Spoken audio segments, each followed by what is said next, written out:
What's up, my know-it-alls? It is that time again. That's right. It's time for all you space cowboys to get ready because it is The Mandalorian Season 3. But wait, I'm not alone. Hi, everyone. Of course. It's so good to be back. If it's Star Wars, it's got Mrs. Know-it-all written all over it. So we know we had to have her on for this one. But yeah, man, as time allows and she's available, she will absolutely be on the show this season, and I'm super excited all about it. So let's go ahead and get on into it. Mandalorian Season 3, Chapter 13, The Apostate.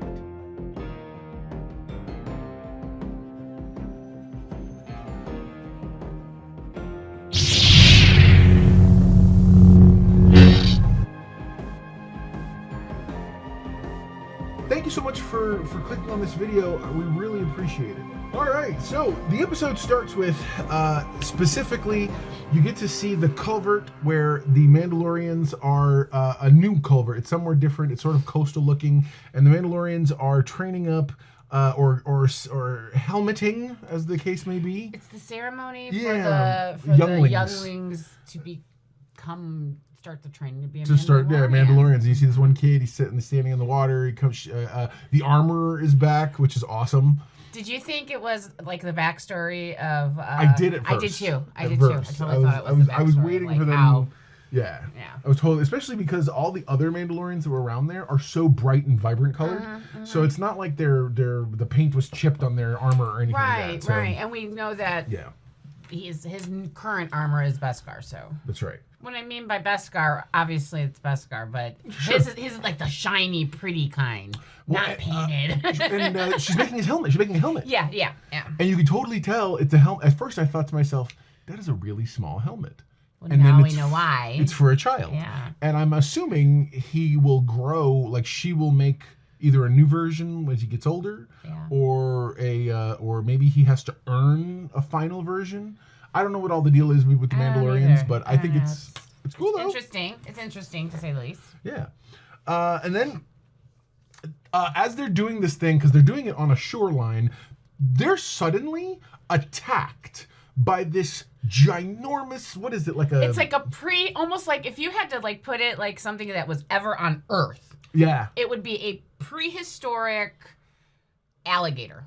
Crocodile with a like turtle shell. Yeah, he was long, but it was a long turtle shell, and he Here, was. Let me see. Hold on. Yeah. You can see real quick, so you can. There we go. That's a good shot for us, so you can see it right there. Yeah. Look at that. It's so weird looking. It totally reminds me of an alligator because of the way, just the way it comes up and like totally. Okay, so enough about the animal. No, totally. And it's but they got their butts whooped, dude. It's eating fools and just the whole 9 yards, and they're using their little launch lasso thingies and trying to wrangle the thing, and the armor almost. She goes to rescue somebody who gets sucked underneath it, and then so the kid that she was helping with the helmet, he goes and tries to help her, and there's this whole thing. It's a whole. It looks bad because they can't penetrate this creature's outer shell with their equipment, fire, everything. And then they hear the sound of a ship, and sure enough, it is very much a Naboo fighter modified, which is also known as Mando's ship. And as he comes in, he does a couple shots. You see entrails and viscera flying everywhere. It's so gross. It's great. They didn't hesitate showing these. No, it was awesome. Well, it wasn't like bloody, like all over the place, but like. Except one of the things, like a ribbon. Like a ribbon of, like, intestine just went flying. And I'm like, okay, but it's not... But that's, there's no, like, spilling of blood. No, totally. It's just like, this big pink intestine. And then they show Djarin arrive, and he walks... The armor's in there, and then we cut to the armor and him... after he arrives, and she's like, she basically calls him out, says, what are you doing here? Yeah, she's like, you took off your helmet. You're not a Mandalorian anymore. And he's like, according to the creed, if I go back and do the thing, I'm bathing in the waters of the mines of Mandalore. I go take a bath in the waters. Which, I mean, frankly, if you go take a bath, it's probably a good idea. Anyway, just saying. Those suits can't smell good. Okay, let me stop. Yeah, totally. It's been a minute since I've been with you, so you're gonna have to forgive me, okay? No, you're Forgive good. me, all. You're good. I love it. And so they have a quick. Oh my gosh! Can I just say, off rip, Grogu looks amazing. I don't know. I swear, you guys, I am watching it for the story of the Mandalorian. I swear. Yeah. But man, that Grogu. Yeah. I just can't. I can't. Yeah, no, he's adorable. So he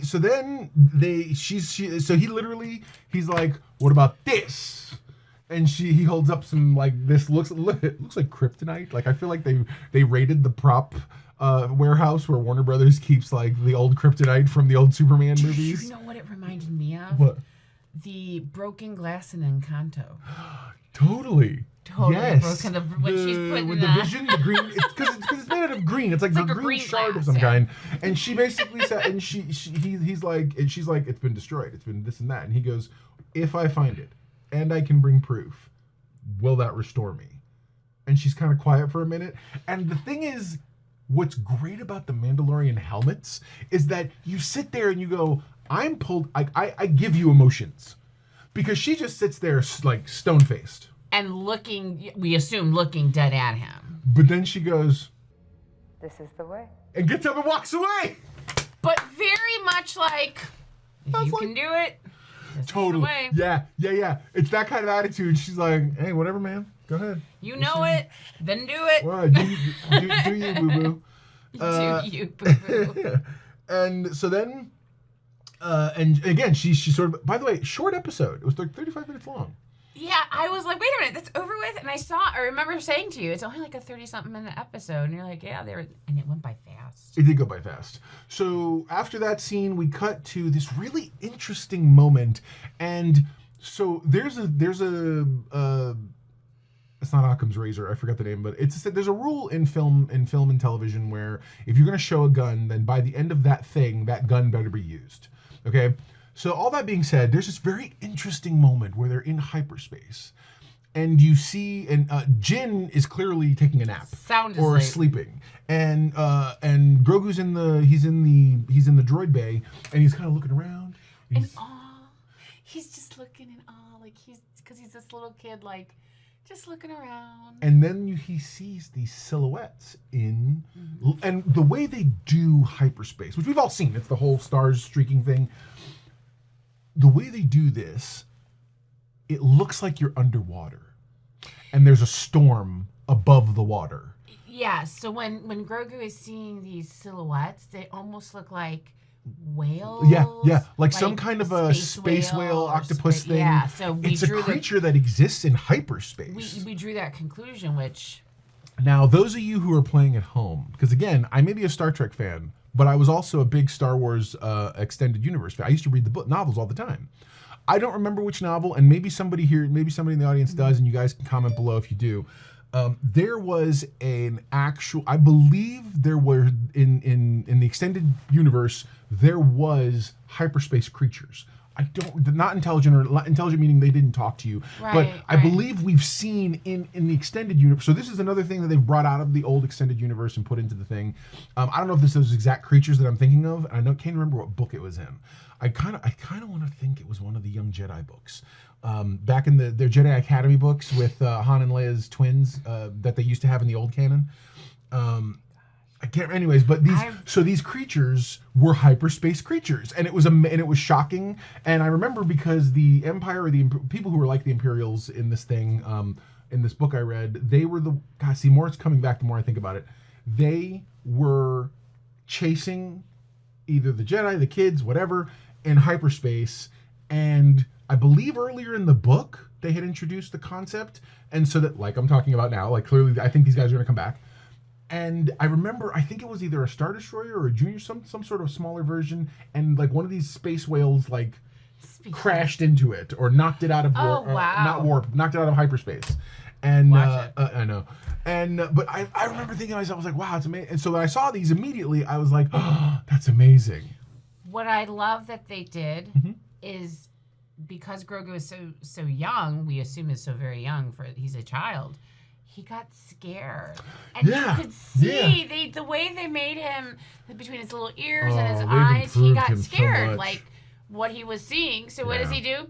He crawls real down, and he goes right into his little dad's, into his daddy's lap. Totally. Like, and so Jin's laying like this, and sure enough, right out between his arms, Grogu like pops up and he's like, yeah, I'm gonna stay here. And I was like, oh my god. It was They're so just cute. Sorry. They're just making him so adorably nuanced. It's ridiculous. Yeah. Like he's articulate, and I don't know how much of that now is CGI being added to the original puppet, or if they've improved the puppet. I think they've improved the puppet, especially because the first place that Din Djarin finds himself going is back to Navarro. And Navarro, those of you playing at home, Navarro, that original planet where Greef Karga and Cara Dune were and whatnot. Incidentally, on the Cara Dune front, Cara Dune, because obviously Gina Carano not in the show anymore, but they didn't kill her off. She was recruited by Special Ops, New Republic Special Forces, and so she's gone. And that's how they kind of give when the dude showed up and was like, "Hey, do you want a real badge or whatever?" Right. And so she's been written out of the show, so to speak. So as he arrives on Navarro, he's seeing all kinds of different. There's new structures. There's whole new areas. It's a brand new city, basically. It's beautiful. And so he lands, and High Magistrate Greef Karga. Because let's just be for real, he was in charge of everything when he was slimy. Oh, totally. So it doesn't surprise me that he's in charge of anything when he's gone the straight and narrow. He's kind of a bit of a narcissist. Totally. Oh my gosh, he so is. Because I feel like the only reason why Greef Karga, which by the way, Carl Weathers is doing amazing work. Amazing. The guy hasn't missed a beat in whatever. I don't care how old he is, he's amazing still. Go ahead. Well, I was gonna say when they have a conversation, you can see his arrogance and 100%. His old ways, not his old ways, but his old way personality, almost like, hey, we got this for you over here. So what do you say? You gonna hang out? I need a marshal, all slimy and stuff. He's totally but I'm sure he's legit. He's like a salesperson, or he's he's a former pirate who's been. He knows how to do this. Who's been given responsibility. He's totally trying to recruit Din Djarin the whole time, Mando, and then there's this droid of his who comes rushing into his office when he's talking to Mando, and he's like, "We have a problem. There's someone here to see you." He's like, "What's going on?" They can wait. He's like, "It's pirates," and they go to where the school is. If you remember last season, Grogu went to a school briefly when they visited and whatnot. It had the blue macaron. Yeah, that's right. So it's that building. These pirates. Apparently, these pirates back in the day, their boss's money helped pay for that structure, and it was a saloon. Now it's not. So there's this really interesting moment where Greef Karga's like, look, man, we're not going to... He basically lays the law down. Mando is standing off to the side and helps him, backs him up, kills some of the guys. Dude, the guy Vane runs off. He's a really funny looking alien. He actually looks like a Sleestack from the old Land of the Lost. But because he's very reptilian looking and all. Very reptilian looking. So anyways, so now so Mando finally is like, I gotta go do some stuff, and he leaves. And when he leaves, he gets attacked by Vane and these pirates who, I'm like, you didn't fare so well trying to bully him on land. What makes you think you're gonna bully him in space? Yep. I mean, and literally, I'm sitting, and you can see the dude's face, as his buddies are being picked off, and it's like, all you're doing is going to your doom. What do you actually think you're gonna do? So sure enough, they go, and he blows everybody up for the most part, except for the main pirate guy. And then we get, can I do this, please? Yeah, go for it. So then we meet his boss that had the structure, right? Totally. All right, so I'm gonna dig back in the crates for you all. I'm just gonna show my age for you all down here. Sure. The boss looked like. Do you all remember Tales from the Dark Side, where it was a Stephen King actually had done the thing, and right. I hope I have the title correct. But the last story in this anthology was of a meteor that this farmer guy, who happened to be played by Stephen King, touches. This dude looks like Stephen King at the end of that. This grassy, mossy, hairy. It's not hairy. This living plant with eyeballs. And what did I call him? I think I called him Seaweed Wookie. Seaweed Wookie. That's exactly what you did. Yeah. I like Bog Wookie better, but no, totally. No, but that's what he totally reminded me of. I'm like, the minute I saw him, I'm like, are you serious? So. He's interesting. I like the guy who's playing the voice and whatnot. He's doing a really good job, and so he's a very interesting character. And clearly it's not the last time we're going to see them, but so Mando does the thing that he does really well, which is he did a suicide run right at the ship just to get past it, because no one expects it, so it's hard to fire against something that's flying at you that fast. And so he pushes the little, the hot speed button, poof, and goes. So then he arrives, he goes to the Mandalore system. Mm-hmm. And while there, he stops at another planet in the Mandalore system, which is the Mandalorian castle. He visits Bo-Katan. The entire place looks empty and abandoned.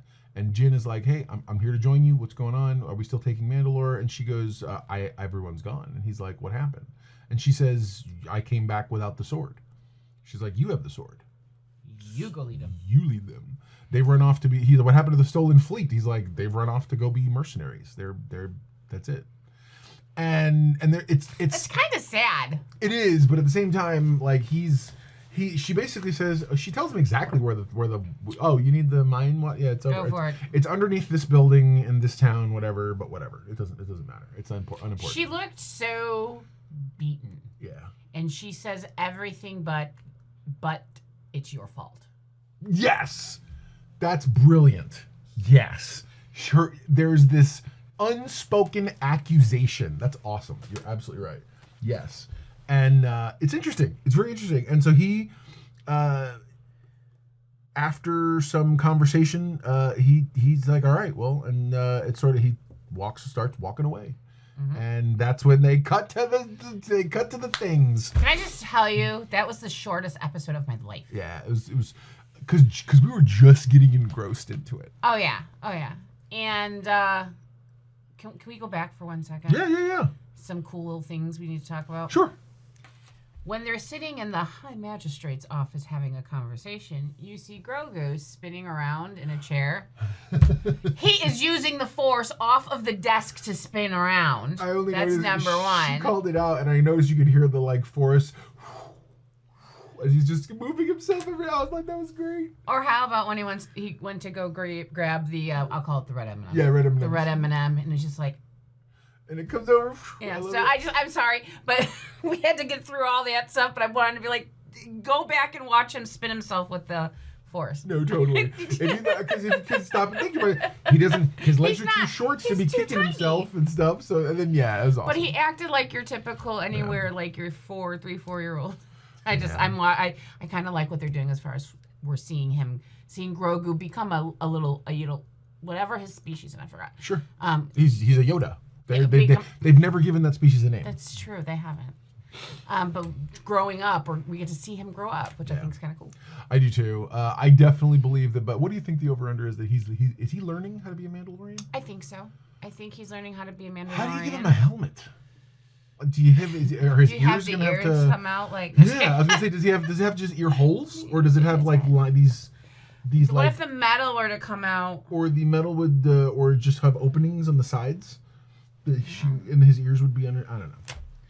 You could do that and have leather straps that maybe go underneath or something. I don't know. I could think you could do something cool with it. He could be a very cool looking man. Someone on DeviantArt or somewhere has got to have done a Grogu as a Mandalorian. That's true. Yeah, that's art drawing, and I'm gonna go find it. Anyway. Yeah, so, all right, man. Do you have something else to talk about? I'm good. This was great, and I'm so glad I'm back. I really am so glad I'm back. So there you go. Now you know, and if knowing is half the battle, you're halfway to being a know-it-all yourself. So, what are the know-it-all indexes? But there's two of us, indices. For this episode, I'm going to give this episode, funny. Everything in me is like, it's a 10 all day. He is holding back, y'all. I love this episode because the thing is, there was nothing wrong with it that I could find. There wasn't a thing wrong with this episode. I think I'm going to do it. I think out the gate, this episode's a 10 for me. No kidding. The crappy part is that means there's only one direction this can go. Are you sure you want to do that? It's so good. If I give it a 9, the thing is, it blew me away. It did. I was impressed. Yeah, I was impressed with the story. Too. I was impressed by what they're doing. Grogu's more articulate and much more they're giving us essentially character development just in the way he behaves. Which I think is pretty cool. Yeah, and we got more in this episode than we've gotten probably most of last season. Okay, I see what you're doing. Because they laid such a wonderful foundation for this season. Absolutely. It's going to be a hardcore, so it's going to be hard to beat that down. I might, you know what? Just so that we have somewhere to go, I'll give it a 9. But 100%, I'm just giving it a 9 so that so I have somewhere to go. Then give it a 9.5. Okay, 9.5. Right, there you go. Because so am I. 9.5. All right, I got wiggle room there because you probably, if you had to pick something that is that you have to be critical about. Sure. Either take more time with Grogu or less time with Grogu. That's my only complaint. Oh, really? Yeah, I think we got just enough to make us want more. Yeah. But too much. They couldn't find a happy medium. That's the only thing Really? That's like me because I love Grogu. I think more than anything. All right, well, comment below. Let us know what you thought. We'd love to hear your thoughts and opinions and have a conversation with you about it. If you got questions about the episodes or questions about some things, I do a show called The Know-It-All Files. Currently, I've only been doing them about Star Trek and Doctor Who, but I'm totally down for doing it for Star Wars if there's enough questions for it. So, by all means, comment below. Let us know what you thought. Again, super happy to have Mrs. Know-It-All back on the show with us as long as we can have her. And I really appreciate you guys. And again, thank you very much for all of you helping grow this channel the fast as you have. I'm super excited for what's coming next and what we're going to keep on doing. So can't wait to see you next week. Don't forget tomorrow, Picard Season 3, Episode 2, Episode 3 rather. So otherwise, yeah, man, we'll talk to you soon. Never forget. Everyone loves to know it all. Bye, guys. Bye-bye.